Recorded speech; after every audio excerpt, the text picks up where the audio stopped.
Hello everyone, welcome to the Hexawords. तो चलिए इस वीडियो से हम पढ़ना शुरू करेंगे लूप्स के बारे में। जावास्क्रिप्ट के अंदर कितने लूप हैं, कैसे वो काम करते हैं, क्या उनको लिखने का तरीका है, और एरे को कैसे एक्सेस करते हैं लूप के साथ, या फिर एरे ऑफ ऑब्जेक्ट को कैसे एक्सेस करते हैं। वो सारी चीज़ें मैं आपको इन वीडियोज़ में कवर करवा दूंगा। आप ये सारी वीडियो देखना एंड टू एंड, और इसकी प्रैक्टिस ज़रूर करना। सबसे पहली बात कि जावास्क्रिप्ट के अंदर कितने लूप हैं। तो जावास्क्रिप्ट के अंदर 5 लूप हैं। ये क्वेश्चन कई बार इंटरव्यू में भी पूछ लिया जाता है कि कौन कौन से लूप हैं। तो ध्यान रखना, फर्स्ट है फॉर, फिर है वाहिल और है डू वाहिल।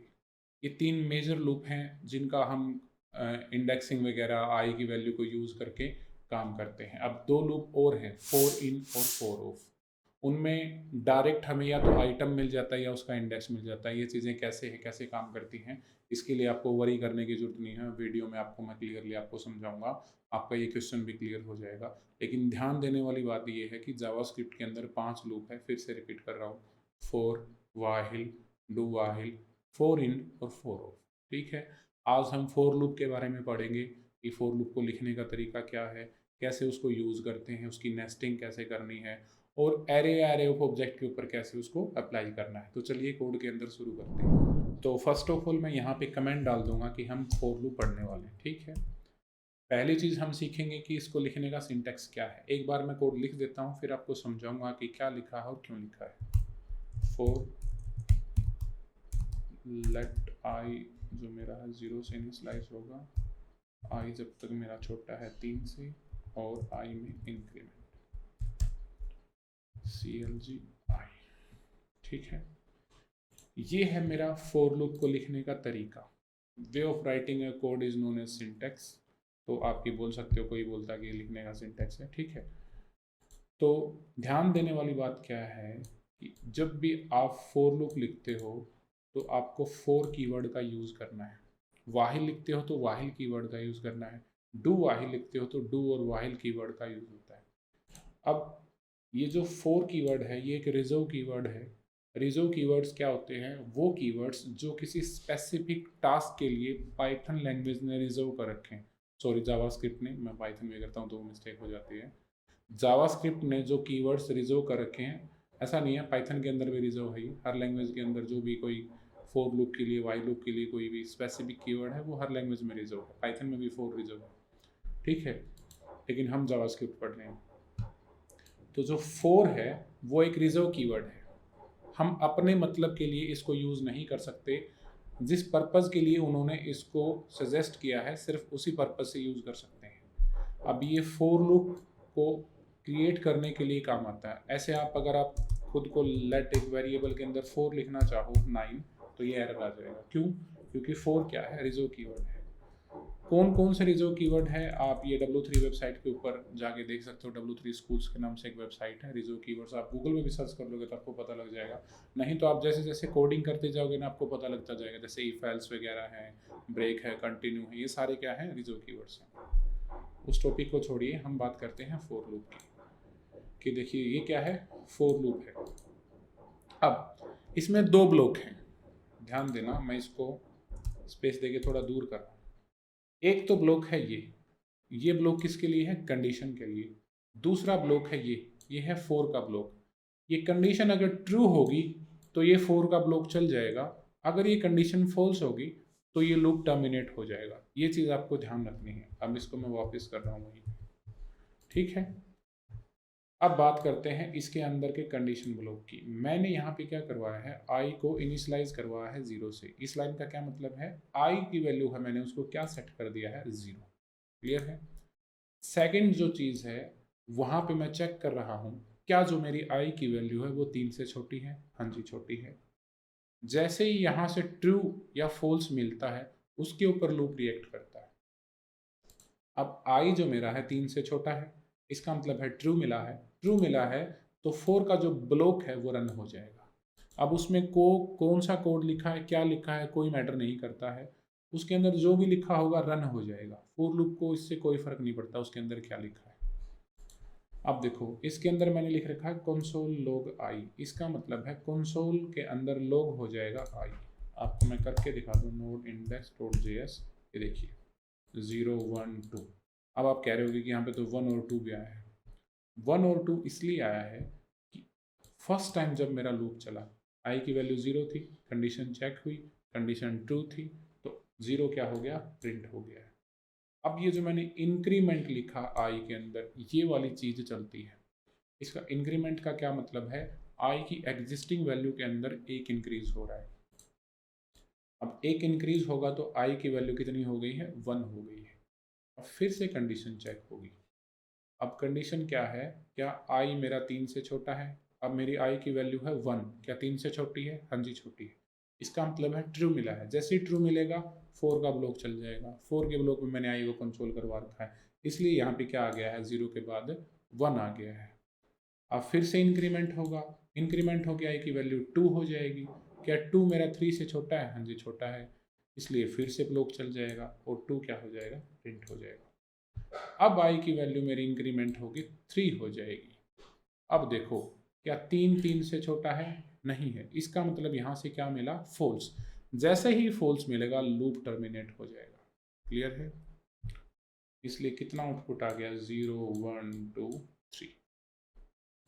ये था फोर लूप। फोर लूप को लिखने का तरीका आपको समझ आ गया है, फोर लूप कैसे काम करता है वो भी समझ आ गया है। एक बार फिर से रिपीट कर रहा हूँ, आई की वैल्यू मेरी कितनी है, 0 है। आई की वैल्यू 0 है और कंडीशन चेक कर रहा हूँ मैं यहाँ पे, क्या 3 से छोटा है, हाँ 3 से छोटा भी है। अगर छोटा है तो ट्रू रिटर्न होगा, ट्रू रिटर्न होगा तो 4 का ब्लॉक चलेगा।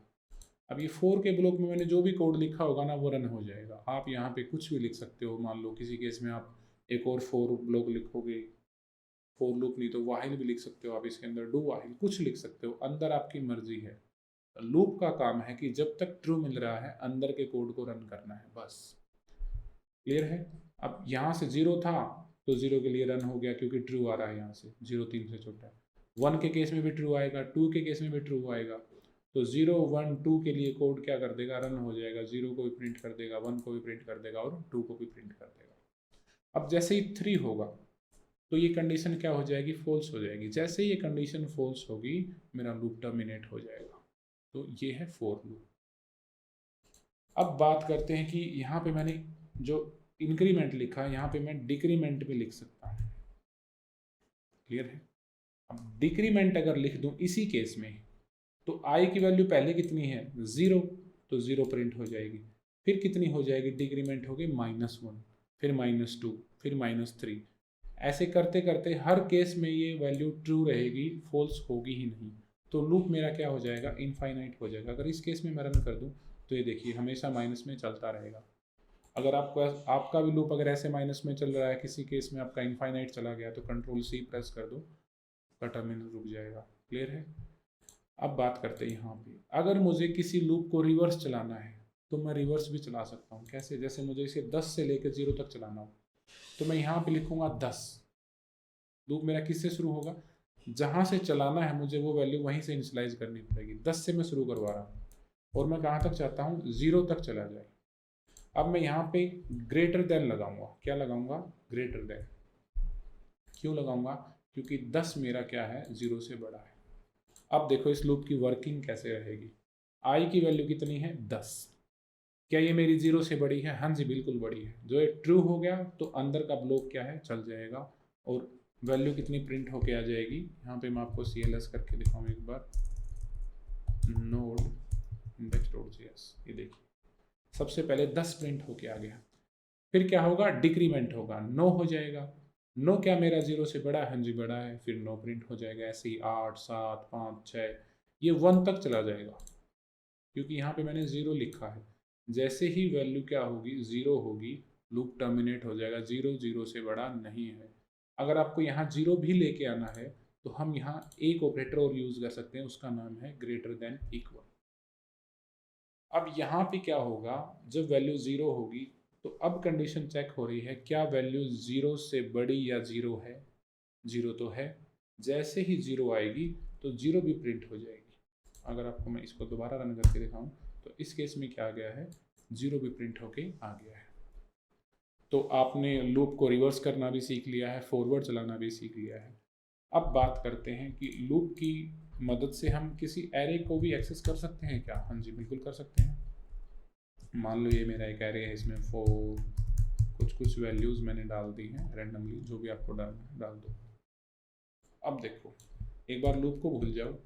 सबसे पहले हमने एरे के जो ऊपर वीडियोज़ थे, इसी प्लेलिस्ट के ऊपर एरे के वीडियोज़, अगर आपने वो नहीं देखे तो आप प्लीज़ चैनल के ऊपर जाके वो देख लीजिए। उसमें मैंने एरे का टॉपिक बिल्कुल एंड टू एंड क्लियर करवाया है, सारे एरे के मेथड उसमें मैंने पढ़ाए हैं और बिल्कुल बेस लेवल पे पढ़ाया है, आपको सारे मेथड क्लियर हो जाएंगे। अब देखो, यहाँ पे मैं डेटा के 0 पे अगर कोई चीज़ एक्सेस करना चाहूँ तो कर सकता हूँ इजीली। ये देखो, डेटा के 0 पे कितना है, 4, ये 4 आ गया। ऐसे ही 1 पे करना चाहूँ तो 1 पे भी कर सकता हूँ। ठीक है। अब लूप का क्या फ़ायदा है एरे के साथ यूज़ करने का? लूप का फ़ायदा ये है कि आपको मैनुअली नहीं करना पड़ेगा 0 1 2 3 4, क्योंकि लूप आपको दे तो रहा है, लूप आपको यही तो दे रहा है, 0 की वैल्यू, आई की वैल्यू 0 दे रहा है, 1 दे रहा है, 2 दे रहा है, 3 दे रहा है, 4 दे रहा है। आप स्मार्टली उस वैल्यू को यूज़ करो और एरे के आइटम को एक्सेस कर लो। अब कैसे करते हैं उसको, अब यहाँ लिखते हैं, CLG करते हैं, डेटा के ब्रैकेट के अंदर मैं आई लिख दूँगा। अब ये आई क्यों लिखा है? आई इसलिए लिखा है, आई की वैल्यू पहले क्या थी, अभी पहले मुझे कंडीशन में भी चेंज करना पड़ेगा, ये मेरे रिवर्स की कंडीशन है। आई को 0 से ही शुरू करवा लेते हैं और इसको लेस देन इक्वल टू रखते हैं और प्लस प्लस।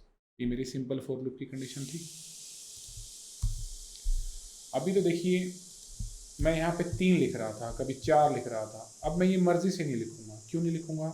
मुझे एरे के सारे आइटम चाहिए। मुझे सारे आइटम तब मिलेंगे जब मुझे आई की वैल्यू भी उतनी ही मिले जितनी एरे की लेंथ है। तो मैं यह क्या लिख दूंगा, डेटा डॉट लेंथ लिख दूंगा।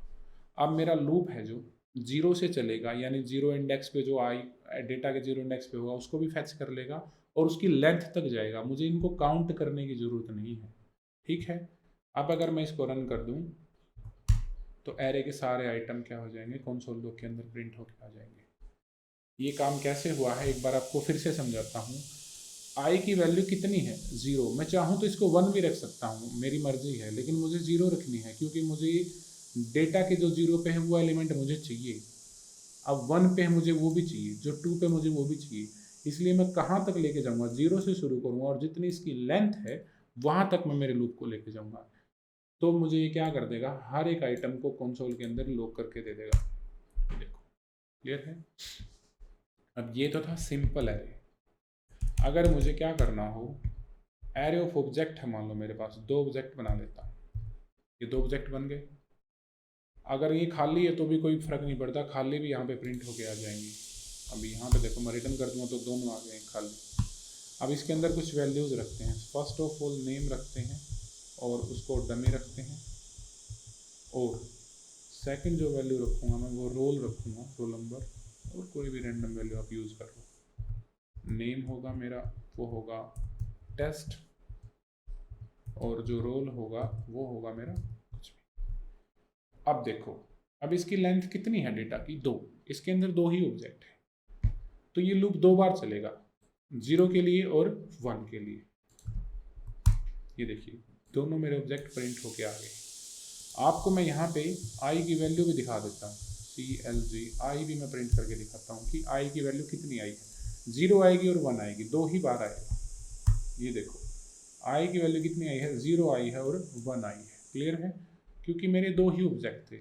मैंने यहाँ पे क्या लगा रखा, डेटा डॉट लेंथ लगा रखा है। जितनी उसकी लेंथ होगी लूप उतनी देर तक ही चलेगा। अब बात करते हैं कि अगर मुझे इसकी की भी एक्सेस करनी हो। अभी तो मुझे क्या मिल रहा है, पूरा ऑब्जेक्ट मिल रहा है, मैं चाहता हूँ कि मुझे सिर्फ नाम मिले। तो मैं यहाँ पे डॉट लगा के, सॉरी मैंने नीचे लिख दिया, यहाँ पे मैं डॉट लगा के अगर नेम लिख दूँगा तो मुझे इसके नेम पे जो होगा वो मिल जाएगा। जैसे डमी और टेस्ट क्या है, इसके नेम है। ऐसे अगर मैं यहाँ पे रोल लिख दूँगा तो जो रोल नंबर होगा मुझे इनका वो मिल जाएगा। ये देखिए, ये था रोल नंबर। तो यही था फॉर लूप। आपने फॉर लूप देखा, डेटा को एक्सेस किया है आपने, एरे को, एरे ऑफ ऑब्जेक्ट को भी एक्सेस किया है। अब एक लास्ट चीज़ बचती है, वो है नेस्टिंग। नेस्टिंग कैसे करते हैं अब वो भी समझते हैं। पहले मैं इस चीज़ को हटा देता हूँ और इसको भी सिंपल लिखता हूँ, इसको करता हूँ 4। क्लियर है, इसको भी हटा देता हूँ। नेस्टेड फॉर लूप का मतलब क्या है कि फॉर लूप के अंदर भी एक और फॉर। अब मैं ऐसे फॉर लिखूं और एक लूप बना लेता हूं, j इज इक्वल टू 0 और j जब तक मेरा छोटा है 2 से, और j में क्या है, इंक्रीमेंट। क्लियर है।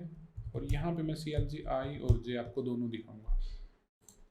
सिंटेक्स आपको पता ही है, सेम ही है, कोई फर्क नहीं है, बस मैंने I की जगह j यूज़ कर लिया क्योंकि डिफरेंट लूप है तो मैं वेरिएबल भी डिफरेंट यूज़ करूँगा। ठीक है, I और j लिखना कोई ज़रूरी नहीं है, a और b लिख सकते हो, डेटा और वैल लिख सकते हो, डमी टेस्ट, जो मन आपका करे वो यूज़ करिए, वेरिएबल का नाम कोई फिक्स नहीं है। क्लियर है।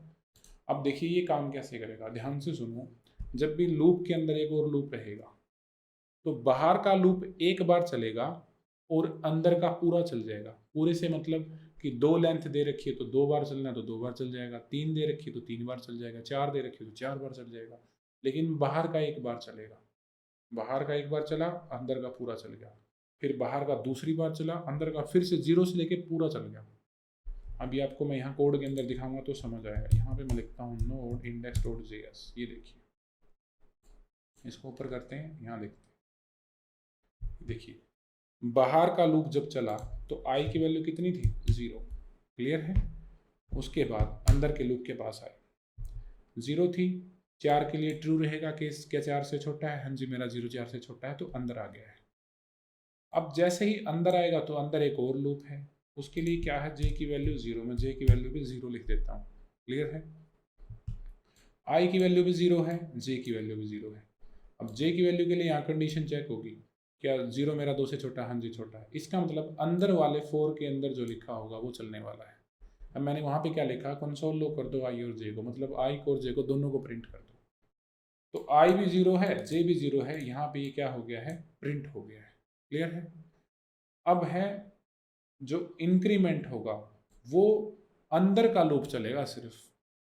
अभी तक हम एक लूप पढ़ रहे थे तो उसमें इंक्रीमेंट हो रहा था, वो चल रहा था।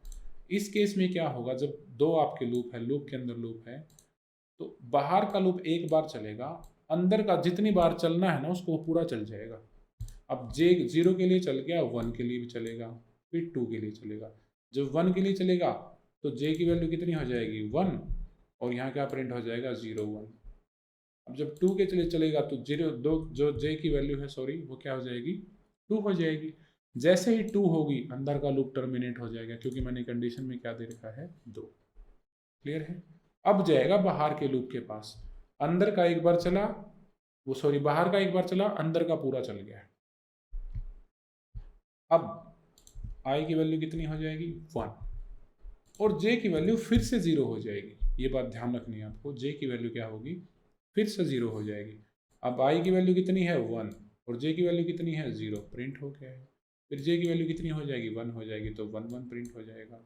अब j की वैल्यू 2 होगी तो लूप टर्मिनेट हो जाएगा क्योंकि कंडीशन फॉल्स हो जाएगी। फिर बाहर जाएगा, i की वैल्यू कितनी हो जाएगी, 2 हो जाएगी। ऐसे ही ये चलता रहेगा। बाहर का लूप एक बार चलेगा, अंदर का पूरा चल जाएगा, फिर से बाहर का दूसरी बार चलेगा, अंदर का फिर से पूरा चल जाएगा। तो यही है नेस्टिंग। समझ आई आपको। अगर ना समझ आए तो आप कोड की प्रैक्टिस करके देखो, खुद से जब आप कोड लिखोगे तब आपको समझ आएगा। ऐसे वीडियो से अगर आप रट्टा मारते रहोगे तो भूल जाओगे। ठीक है। और एक चीज़ इसके अंदर क्या थी, हाँ, इसके अंदर आप बाहर वाले के अंदर फॉर लूप भी लिख सकते हो, वाहिल लूप भी लिख सकते हो, डू वाहिल भी लिख सकते हो। ये कोई ज़रूरी नहीं है कि फोर के अंदर फोर ही लिखना है। आगे की वीडियो में हम वाहिल लूप पढ़ेंगे, डू वाहिल पढ़ेंगे, फोर इन पढ़ेंगे, फोर ओ पढ़ेंगे, वो आपका मर्जी है। आप फोर के अंदर फोर लिखना चाहते हो, फोर के अंदर वाहिल लिखना चाहते हो, फोर के अंदर डू वाहिल लिखना चाहते हो, जैसा मर्जी यूज़ कीजिए, लेकिन लूप काम एक जैसे ही करते हैं, कोई फ़र्क नहीं है। आप सेम काम किसी लूप से करवा सकते हो। चलिए अब बात करते हैं वाहिल लूप के बारे में। यहाँ पे मैं कमेंट डाल दूंगा वाहिल। तो सबसे पहले देखेंगे कि वाहिल लूप को लिखने का सिंटेक्स क्या है। ठीक है, तो सबसे पहले मैं एक बार वाहिल लूप लिख के दिखा दूँ आपको, उसके बाद इसके बारे में बताऊंगा। वाहिल, यहाँ पे मैं कंडीशन दूंगा, आई जो मेरा छोटा है 5 से, और CLG आई और आई में इंक्रीमेंट। तो सबसे पहले बात करते हैं इसके सिंटैक्स की। ये फॉर लूप से थोड़ा सा अलग है, दिखने में फॉर लूप से आसान भी है। तो फॉर लूप के अंदर तो उसका एक कंडीशन ब्लॉक था जिसके अंदर हमने आई को इनिशियलाइज करवाया था, उसी के अंदर कंडीशन दे दी थी कि वो 5 से बड़ा या छोटा है, और उसी के अंदर क्या करवा दिया था, इंक्रीमेंट या डिक्रीमेंट करवा दिया था। व्हाइल लूप को लिखने का तरीका थोड़ा सा अलग है। इसमें सबसे पहले आई को बाहर ही इनिशियलाइज करवाना पड़ता है। भाई आई को हमें 0 रखना है, 1 रखना है, 2 रखना है, जो भी अपनी मर्जी जहाँ से हमें शुरू करना है लूप को। उसके बाद व्हाइल कीवर्ड रखना है और इसके यहाँ पे कंडीशन के अंदर पास करना है कि आई जहाँ तक भी मुझे लूप लेके जाना है 5 तक लेके जाना है, तो आई मेरा 5 से छोटा है, या फिर डिक्रीजिंग ऑर्डर में कर रहा हूँ तो मान लो 5 से शुरू हो रहा है तो 0 से बड़ा है। ठीक है, यहाँ पे मुझे क्या करनी पड़ती है, कंडीशन पास करनी पड़ती है। इसके बाद व्हाइल का ब्लॉक शुरू हो जाता है, उसके अंदर मैं कंसोल करवाता हूँ। हाँ, इसमें इंक्रीमेंट जो होता है वो व्हाइल के ब्लॉक के अंदर ही होता है। ठीक है, मुझे जो भी काम करना है मैं ब्लॉक के अंदर करवा लेता हूँ, लास्ट में क्या कर देता हूँ, इंक्रीमेंट।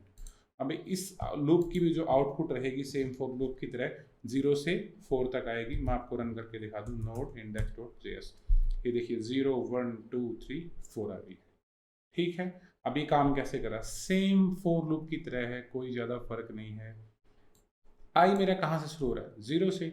अब मैं कंडीशन चेक कर रहा हूँ, आई की हमारा 5 से छोटा है या नहीं, हाँ जी मेरा 5 से छोटा है। यहाँ से क्या मिला, ट्रू। अगर ट्रू मिल गया है तो अंदर का ब्लॉक चल जाएगा। आई क्या हो गया, मेरा कंसोल हो गया। आई कितना था, मैं यहाँ पे लिख भी देता हूँ एक बार समझाने के लिए आपको। आई कितना था, 0 था, और आई यहाँ पे क्या हो गया, कंसोल हो गया। अब यहाँ पे आके क्या हो जाएगा, आई में इंक्रीमेंट हो जाएगा। इंक्रीमेंट हो जाएगा तो आई कितना हो जाएगा, 1 हो जाएगा। अब चेक करेगा कंडीशन कि क्या मेरा 1 जो है 5 से छोटा है, हाँ जी छोटा है, ट्रू मिलेगा। ट्रू मिलेगा तो व्हाइल का ब्लॉक चलेगा, और व्हाइल के ब्लॉक में मैंने क्या लिखा है कि आई को प्रिंट कर दो। अब आई प्रिंट हो गया है 1, फिर इसमें इंक्रीमेंट हो जाएगा, इंक्रीमेंट हो जाएगा तो 2 हो जाएगा, ऐसे ये 3 4, जैसे ये 5 होगा, 5 के लिए कंडीशन फॉल्स हो जाएगी और लूप टर्मिनेट हो जाएगा। ये है व्हाइल लूप। थोड़ा सा फ़र्क है, बस लिखने का थोड़ा सा फ़र्क है, फंक्शनैलिटी बिल्कुल सेम है। जैसे फॉर लूप में काम कर रहा था वैसे ही सेम ये व्हाइल लूप भी काम कर रहा है। ठीक है, अब सेम इससे अगर मुझे एरे को एक्सेस करके देखना हो तो ऐसे डेटा के नाम से एक एरे बना दो, उसके अंदर कोई भी चीज़ें रख लो आप रैंडमली। ठीक है, अब यहाँ पे मुझे 5 नहीं रखना है, मुझे सिर्फ एक काम करना है, ये कब तक जाएगा, डेटा डॉट लेंथ तक, बस। अब आई लगा दूंगा तो आई प्रिंट होगा 0 से कब तक, इसके लेंथ तक, लेकिन मुझे आई नहीं लगाना है। अभी मुझे डेटा की वैल्यू एक्सेस करनी है तो डेटा के आई में। अगर ये चीज़ आपको समझ नहीं आ रही है कैसे की है, तो मैंने इसी वीडियो के शुरू में जब मैंने फॉर लूप आपको पढ़ाया तो वहाँ पे अच्छे से बताया है कि डेटा में 0 लिखते हैं तो 0 का एलिमेंट आ जाता है, 1 लिखते हैं तो 1 का एलिमेंट आ जाता है। अब आई लिख देंगे ना तो आई की जितनी वैल्यू होगी, आई की पहले 0 होगी, फिर 1 होगी, 2 होगी, अप टू 4 तक सारे एलिमेंट आ जाएंगे। अब ये देखो एरे के सारे एलिमेंट यहाँ पे कंसोल में लॉग होकर आ गए हैं। ठीक है, सेम है फॉर लूप की तरह, थोड़ा सा फर्क है बस। और सिंटेक्स तो इसका आसान है, फॉर लूप में तो मुझे पहले दिखाना पड़ता है कि ब्लॉक चला फिर इंक्रीमेंट होगा।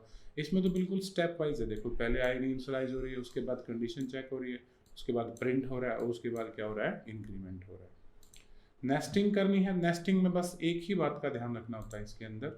नेस्टिंग मैं आपको करके दिखाता हूँ, एक बार इसको फिर से नॉर्मल करते हैं, इसको वही 3 तक मान लो मैं चलाना चाहूँ, और सिर्फ कंसोल को मैं हटा ही देता हूँ।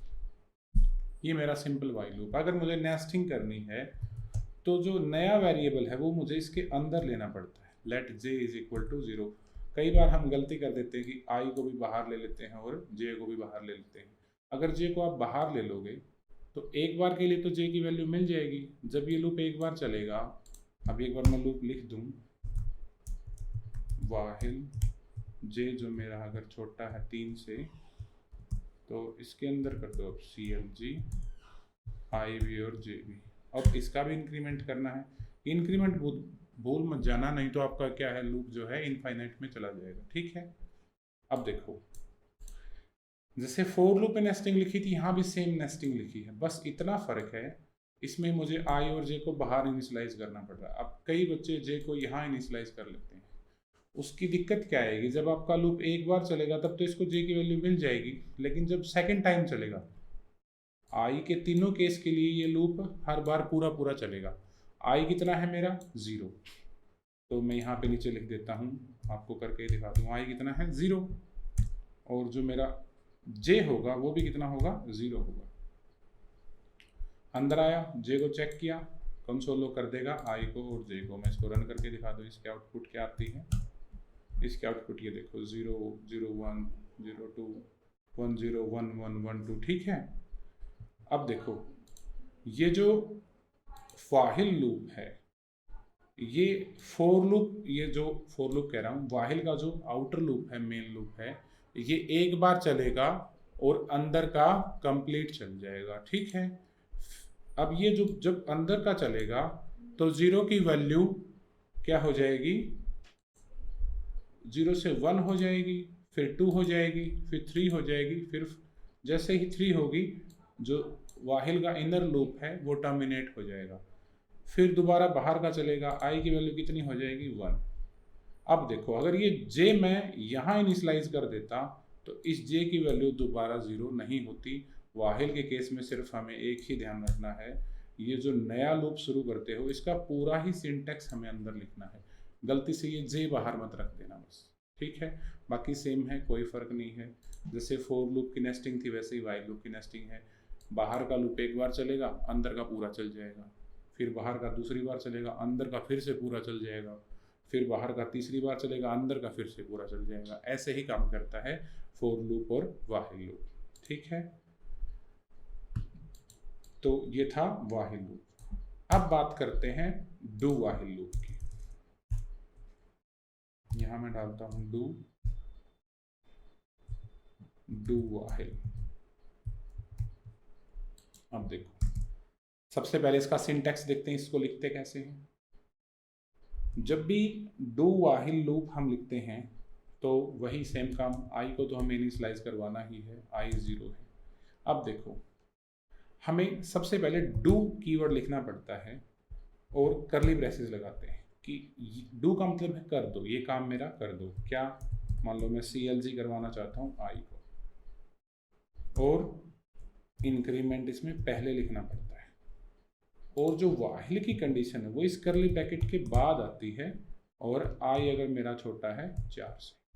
ये इसको लिखने का एक बार सिंटैक्स है, इसको आप एक बार ध्यान से देख लो।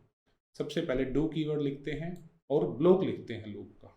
लूप का ब्लॉक से मतलब है उसकी करली ब्रेसेस लगाएंगे, उसके अंदर जो हमें कोड लिखना है वो लिख देंगे। उसके बाद उसमें इंक्रीमेंट लिखते हैं, और वाहिल जो कीवर्ड है, कंडीशन है, वो बाद में लिखते हैं। सेम लूप अगर मैं वाहिल से लिख के दिखाऊँ आप लोगों को, लेट जे से लिखता हूँ, मान लो जे इज इक्वल टू 0, और वाहिल जे जो मेरा है छोटा है, इससे छोटा कर रखा हमने, 4 से ही कर रखा है बस। तो CLG कर दो जे को, और जो मेरा जे है उसमें इंक्रीमेंट। अभी देखो ये जो लूप लिखा है सेम लूप लिखा है मैंने वाहिल, डू वाहिल से, सॉरी, और इसको थोड़ा नीचे करता हूँ। ये जो लिखा है मैंने वाहिल से लिखा है। दोनों में क्या फ़र्क है, डू वाहिल में कंडीशन बाद में चेक होती है, लूप पहले ही चल जाता है, जबकि वाहिल में पहले कंडीशन चेक होगी फिर लूप चलेगा। अब इसके केस में एक बार इसको कमेंट कर दूं, वाहिल वाला लूप आप अगर को रन करके दिखाऊं तो इसका आउटपुट सेम आने वाला है, ठीक है। मैंने रन कर दिया 0 1 2 3, ठीक है। अब बात करते हैं वाहिल लूप की। वाहिल लूप को अनकमेंट करते हैं, अब इसको रन करते हैं। अब देखिए इसका आउटपुट भी जो है सेम आया है। इन दोनों में कोई फर्क नहीं है, एक ही फर्क है, क्या, वाहिल लूप के अंदर पहले कंडीशन चेक होती है, बाद में काम होता है, जबकि जो डू वाहिल लूप है उसके अंदर एक बार तो कंडीशन चेक होने से पहले ही काम हो जाता है। मान लो ये कंडीशन फॉल्स होती, अगर मान लो मैं आई को क्या कर देता, इसको मान लो 10 रखता मैं, और ये मेरा किससे छोटा है, मान लो 3 से। अब आई की वैल्यू कितनी है, 10 है, लेकिन मैं क्या कर रहा हूँ, अगर 3 से छोटा है तो कंडीशन बाद में चेक हो रही है। अगर यही काम मैं वाहिल लूप में करता तो ये लूप चलता ही नहीं, लेकिन जो डू वाहिल लूप है वो एक बार के लिए तो चल जाएगा। देखो इसने 10 को क्या कर दिया है, प्रिंट कर दिया है। तो वाहिल और डू वाहिल लूप में यही फ़र्क है, डू वाहिल लूप में एक बार लूप चल ही जाता है, कंडीशन बाद में चेक होती है, जबकि वाहिल लूप में पहले कंडीशन चेक होती है और बाद में लूप चलता है, बस इतना ही फ़र्क है। अब इसका नेस्टेड केस भी अगर मैं आपको लिख के दिखाऊं तो वो नेस्टेड केस भी हम लिख सकते हैं। हमें एक कंसोल जो लॉग आई है ये यहाँ नहीं लगाना है, इसके अंदर मुझे लेट जे करना है डिफाइन, ये हो गया मेरा जे, ठीक है। और सेम मुझे डू लूप लिखना है इसके अंदर, और इसके अंदर लिखता हूँ मैं कंसोल आई और जे, और जे का यहाँ पे इंक्रीमेंट भी लिख दो, और ये जो करली ब्रेसेस है इसके बाद यहाँ पे लिख दो वाहिल, और जे जब तक मेरा छोटा है 2 से। थोड़ा सा डू वाहिल जो है उसको नेस्टिंग में लिखने का थोड़ा सा सिंटेक्स थोड़ा टफ है as compare to वाहिल and for, लेकिन इतना ज़्यादा भी नहीं है। हमें जो एक बात याद रखनी है, हमेशा जो लूप का ब्लॉक मैं बोलता हूँ वो करली ब्रेसेस जो है उसके अंदर नया लूप लिखना है। सेम लूप को कॉपी कर लिया करो, उसके अंदर चिपका दिया करो, आपका काम हो जाएगा, ठीक है। अब इसको रन करके दिखाऊं तो वही जो उनके नेस्टिंग में आउटपुट्स आई थी वही आउटपुट आएगी 10 0 10 1, क्योंकि ये 10 के लिए चला। यहाँ पे अगर मैं कंडीशन को वापस वैसे ही कर दूँ, इसको 0 कर दूँ तो ये 0 के लिए, 1 के लिए, 2 के लिए चलेगा, ठीक है। ये देखो, इसको थोड़ा बड़ा करके दिखाता हूँ। ये 0 के लिए चला, फिर 1 के लिए चला, फिर 2 के लिए चला, क्लियर है। तो ये था डू वाहिल लूप। अब बचते हैं 2 लूप, फॉर इन और फॉर आउट। दोनों लूप्स का यूज मैं एरे के ऊपर कोई भी एक्शन परफॉर्म करने के लिए करता हूँ। पहला है, यहाँ पे कमेंट डाल दूंगा, फॉर ऑफ, ठीक है। फॉर ऑफ लूप क्या करता है, मान लो अभी हम क्या कर रहे थे, हमारे पास कोई एरे था, लेट डेटा, मान लो कोई एरे है, इसमें 4 है, 5 है, 6 है, जो भी कोई भी वैल्यूज मैंने रखी है। अगर मुझे इसके एक एक आइटम को एक्सेस करना था तो मैं ऐसे कर रहा था, देखो लेट आई, इसको 0 से इनिशियलाइज कर रहा था, और आई मेरा जब तक छोटा है डेटा डॉट लेंथ से, ठीक है। और इसके बाद में क्या कर रहा था, आई में प्लस प्लस और ऐसे, और CLG कर रहा था डेटा के आई पे जो है। अभी के लिए मैं एरे को ऐसे एक्सेस कर रहा था, अभी अगर मैं इसको रन करके दिखाऊं तो आपको एरे के हर एक एलिमेंट की वैल्यू मिल जाएगी, मिल गई, ठीक है। अब जो फॉर ऑफ लूप क्या बोलता है कि आपको आई वगैरह इनिशियलाइज करने की जरूरत नहीं है, आपके सिंटैक्स को छोटा करने के लिए फॉर ऑफ आया है। अब मैं ये सारा कोड हटाता हूँ, बस इतना ही लिखना है, आई ऑफ डेटा, क्लियर है, I of data, console log I करवा रहा हूँ। फॉर ऑफ लूप जो लिखने का सिंटैक्स है वो यही है। हम इसको किसके लिए लिखते हैं, किसी न किसी एरे के लिए लिखते हैं, ठीक है। अब देखो, आई के अंदर हर एक आइटम आ जाएगा, पहले 4 आ जाएगा, फिर ये 54 है, ये आ जाएगा, दोबारा 54 है, ये आ जाएगा, फिर ये 54 ही आ जाएगा, हर एक एलिमेंट आई के अंदर आ जाएगा। अभी मैं इसको CLG करके दिखाऊं तो ये देखो, फॉर ऑफ लूप अगर आप किसी एरे के ऊपर लगाते हो तो वो उसका आई के अंदर हर एक आइटम एक्सेस होके आ जाता है। आपको आई इनिशियलाइज करने की जरूरत नहीं है, आपको आई की जो इंक्रीमेंट करने की जरूरत नहीं है, डेटा की लेंथ बताने की जरूरत नहीं है, आप सीधा एरे के ऊपर फॉर ऑफ लूप अप्लाई कर सकते हो। आई के अंदर आपको क्या मिल जाएगी, हर एक जो एलिमेंट है उसकी वैल्यू आपको मिल जाएगी, ठीक है। ये तो था फॉर ऑफ। इसके सेम जैसा है फॉर इन, एक ही वर्ड का फर्क है, यहां मैं चेंज कर देता हूं, फॉर इन। अब ऑफ क्या दे रहा था, वैल्यू उठा के दे रहा था, ठीक है, डेटा के अंदर से वैल्यू उठा के देता। इन आपको क्या देगा, उन वैल्यूज का इंडेक्स उठा के दे देगा। कैसे, अगर मैं इसको रन कर दूं तो इन सभी का देखो इंडेक्स आ गया है।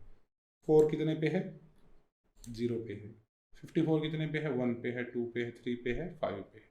इन सभी का क्या रिटर्न करता है, इंडेक्स। तो हमेशा याद रखना, फॉर इन इंडेक्स रिटर्न करता है, फॉर ऑफ वैल्यू रिटर्न करता है। यही थे मेरे 5 लूप। इसमें अगर आपको कोई भी डाउट है तो आप नीचे कमेंट कर दीजिए, कोई चीज़ समझ नहीं आई है वो मैं आपको रिप्लाई करके वहाँ पे अच्छे से समझा दूंगा। नहीं तो सबसे बेस्ट चीज़ है कि आप इनकी प्रैक्टिस करो, आपको सारी चीज़ें क्लियर हो जाएंगी। Thank you.